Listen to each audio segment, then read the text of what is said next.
ભાજપના પૂર્વ કાઉન્સિલરના પુત્રની હત્યા મામલે ચકચાર મચી જવા પામી છે. પરિવારજનો દ્વારા કારેલીબાગ પોલીસ મથકે પહોંચી ન્યાયની માંગણી કરી હતી. વડોદરાના કારેલીબાગ વિસ્તારમાં નાગરવાડામાં આવેલી મહેતાપોળમાં યુવકો વચ્ચે માથાકૂટ થતાં ઈજાગ્રસ્તોને સારવાર અર્થે એસએચજી હોસ્પિટલમાં લાવવામાં આવ્યા હતા. ઈજાગ્રસ્તોની મદદ માટે પૂર્વ કાઉન્સિલર રમેશભાઈ પરમાર રાજાનો પુત્ર તપન પણ હોસ્પિટલ ખાતે હાજર હતો. દરમિયાન આરોપી બાબર ખાનને પણ હોસ્પિટલમાં સારવાર માટે લાવવામાં આવ્યો હતો. તેવામાં બાબર ખાને તપનને તીક્ષ્ણ હથિયારના ઘા ઝીકી દેતા તેનું મૃત્યુ નીપજ્યું છે. આ ઘટના પોલીસની હાજરીમાં ઘટી હોવાનું જોનારે જણાવ્યું હતું. આ ઘટનાને લઈને પોલીસ અને હોસ્પિટલની સિક્યોરિટી સામે અનેક સવાલો ઉઠવા પામ્યા છે. મૃતક તપન પરિવારનો એકમાત્ર સંતાન હતો અને 2 મહિના બાદ તેના લગ્ન લેવાના હોવાનું તેના પિતાનું કહેવું છે. સમગ્ર મામલે કારેલીબાગ પોલીસ મથકમાં ગુનો નોંધવાની તજવીજ હાથ ધરવામાં આવી રહી છે. ભાજપના પૂર્વ કાઉન્સિલરના પુત્રની કરાયેલી હત્યાના ઘેરા પ્રત્યાઘાત પડ્યા છે. હત્યાના બનાવ બાદ બીજા દિવસે સોમવારે મૃતકના પરિવારજનો અને સ્થાનિક લોકોએ કારેલીબાગ પોલીસ મથકે હલ્લો મચાવ્યો હતો. ઉગ્ર સૂત્રોચ્ચાર કરી આરોપીને ફાંસીની સજાની માંગ પણ કરી હતી.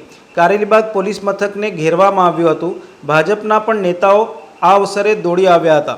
આરોપી બાબરની પોલીસે અટકાયત કરી કારેલીબાગ પોલીસ મથકે રાખવામાં આવ્યો હોય ત્યારે મૃતકના પરિવારજનો દ્વારા કોઈ અઘટિત ઘટના ન ઘટે તે માટે કારેલીબાગ પોલીસ મથકે પોલીસનો अन्य बंदोबस्त પણ खड़की देवामां આવ્યો હતો. कारेलीबाग पुलिस स्टेशन है, वहाँ पे एक मेहतावाड़ी करके इलाका है, वहाँ पे देर रात हिंदू और मुस्लिम लड़कों के बीच झगड़ा हुआ और उसमें फिर हाथापाई हुई.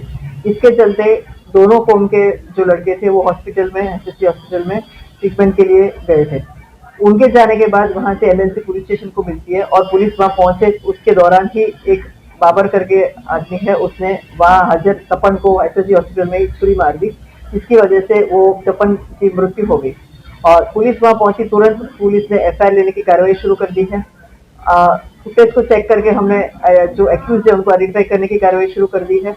जो एक्यूज है उनको पकड़ने के लिए अलग अलग टीम बना ली है हमने, एफएसएल को बुलाया है और पीएम और आगे जो भी कार्रवाई हमको करनी है वो सब कार्रवाई हमने शुरू कर दी है.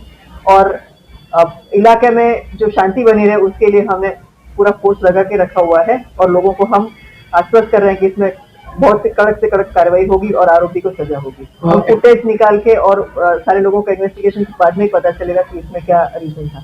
तो कितने लोगों की धरपकड़ की गई है? अभी हम अरेस्ट कर रहे हैं, उसकी कार्रवाई चालू है. किसको अरेस्ट किया गया? हमारी कार्रवाई चालू है, हमने टीम बना रखी है और सारे एक्यूज को हम अरेस्ट करने के लिए पूरी कार्रवाई कर रहे हैं. तपन का क्या था? तपन क्यों पहुंचा था एसएसजी? तपन के फ्रेंड को वहाँ पे ट्रीटमेंट के लिए लेके गए थे, इसलिए तपन वहाँ पे गया था और वो कहीं झगड़े में इन्वॉल्व नहीं था, पर फिर भी उसको बाबर जो है उसने उसको छुरी मारी. ये जो बाबर है उसका पास्ट है? उसका पास्ट हिस्ट्री है, उसमें कई बार वो अरेस्ट भी हो चुका है और पुलिस के वॉच में भी है वो हमेशा, और वो हिस्ट्री शीटर भी है.